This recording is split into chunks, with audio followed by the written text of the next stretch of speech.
everybody with it. Terrible, I'll give you a terrible copy sorry. for a small fee. Okay. Yes, Elijah. He just started. We're gathered to recognize and, of course, celebrate the life of my mother. For a few of you, cousin and longtime friend Stella Victoria Spur.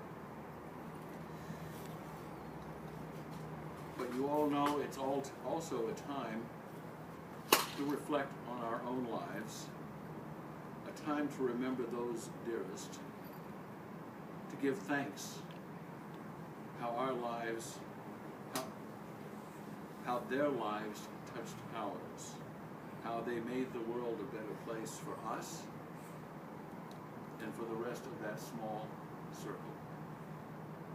I'd like all of us to close our eyes briefly and to reflect about maybe just one of those most important people who touched our lives.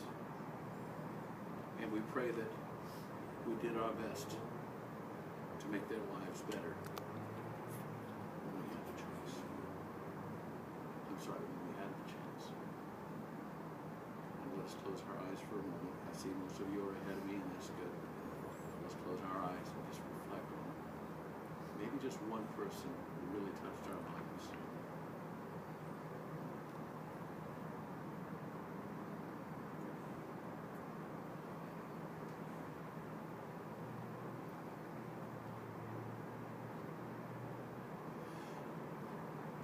Vicki was born in 1918.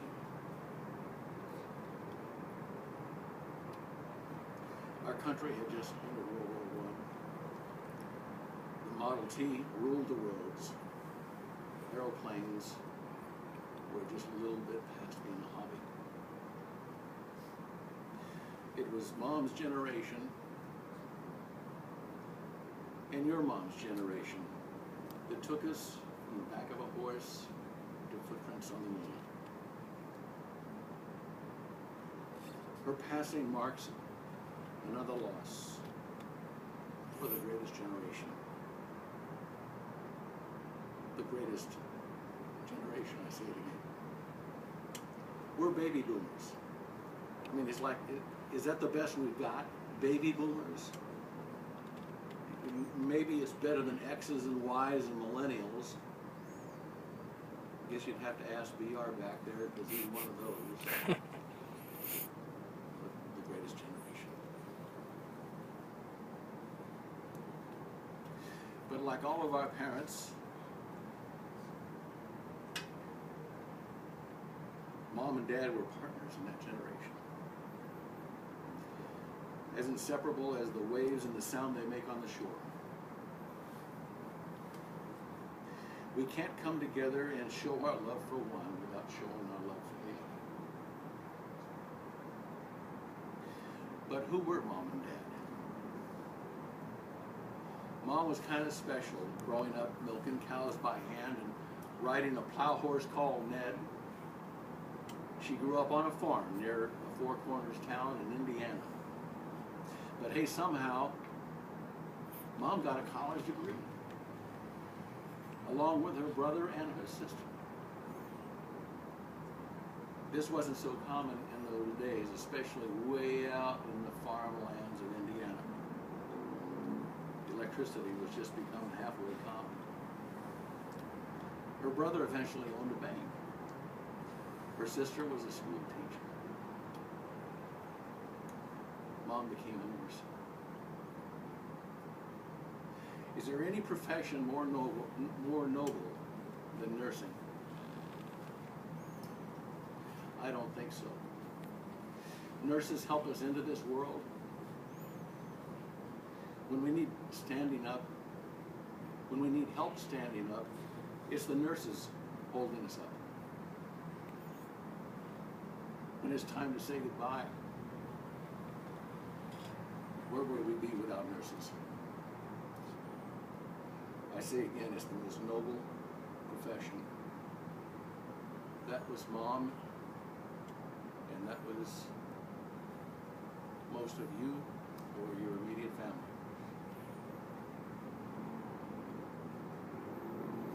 Dad was a pretty average guy. He was a clerk in a post office.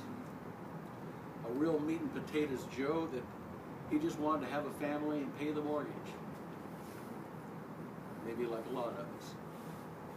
He got through high school in Missouri, worked at a filling station until the Japanese brought new lines of work for just about everywhere. He got to be a buck sergeant in charge of an anti-aircraft battery in a frozen part of the world way off called the Aleutians. There came a day in 1944. The war was still right in the thick of it as ever. Dad was on leave. He found himself on PCH, not too far from here. He was in uniform, of course, and duffel bag slung over his shoulder.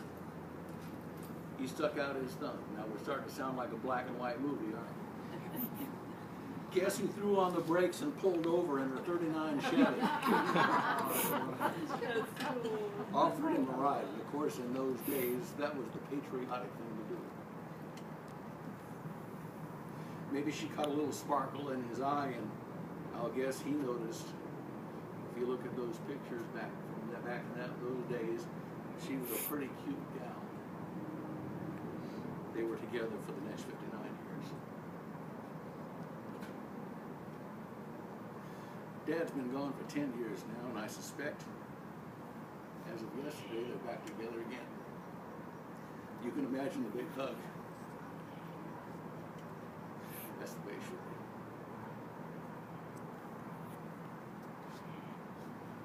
I want to thank everyone for joining us, helping to say goodbye to Mom. Many of you know each other, but I want to introduce you anyway. You know my brother Charles, he just flew from Maryland yesterday. It's almost like it was an act of God. I had to call him while he was in the airport to tell him I got some bad news for you, Charles. He hadn't been here for 2 years. And there he was, en route. We got Betty Keast here. Guess what? A nurse. And that's how she got to know Mom.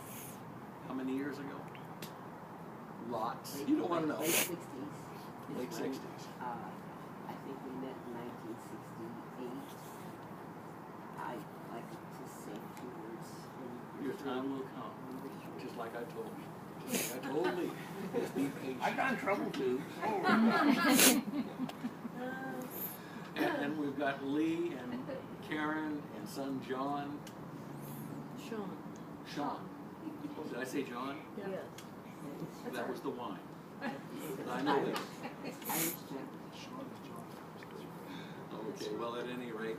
But Lee's a cousin, Mom's side. Lee was around as much when we were growing up. He was a close member of the family. Spent a lot of time in Long Beach. We've got Jean back there. She's the caregiver. Has been for many years for Mom. And she's as much family as any of us. She sure spent plenty of time with Mom and keeping her as comfortable. I got to really hand it to Jean. Now, of course, you all know Faye. Doesn't need any directions. Deborah, she's my office manager, and I said, Deborah, you ought to come by and join us tonight. And wonderful that she's here. She manages to keep our business on track in spite of me. We've got Renee,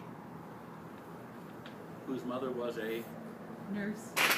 And they did. I was wondering, was your mother and mine? Did they go to nursing school together, or did they just find themselves working together? They worked together and got into trouble together. That's a good thing.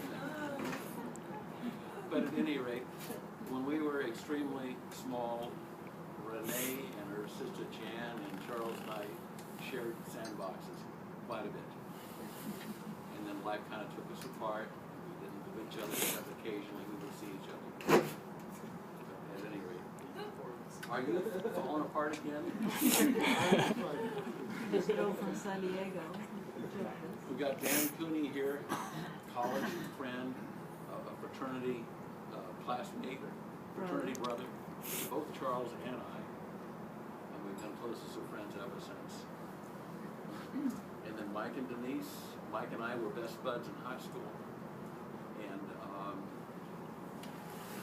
then of course Denise joined, and we've been best friends ever since.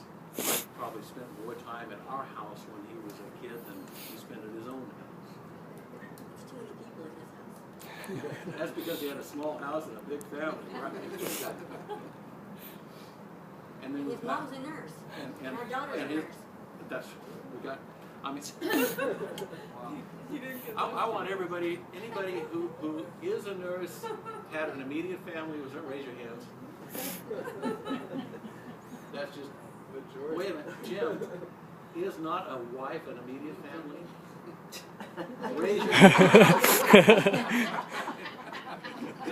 Good observation, right? So I got in trouble too.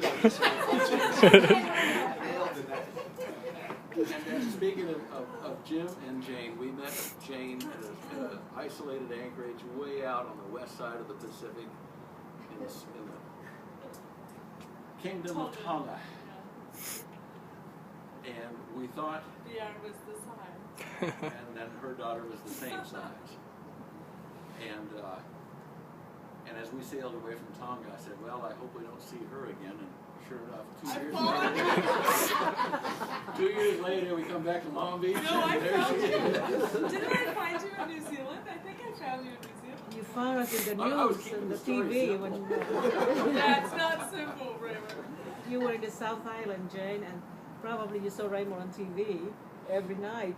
That time, we never saw you in New Zealand. I came in front of your boat. I don't know if I Wait a found minute, you. hold it. We're not going to. Wait a minute. I'm sorry. We've got a script. sorry, You digress. I'm military, I'm here. Yeah, Macy doesn't have a black dress on. Well, I've already introduced my brother Charles, and he has a few words. And then after he says, and then Lee, you get your chance, and Betty, you get your chance. So go ahead, Charles.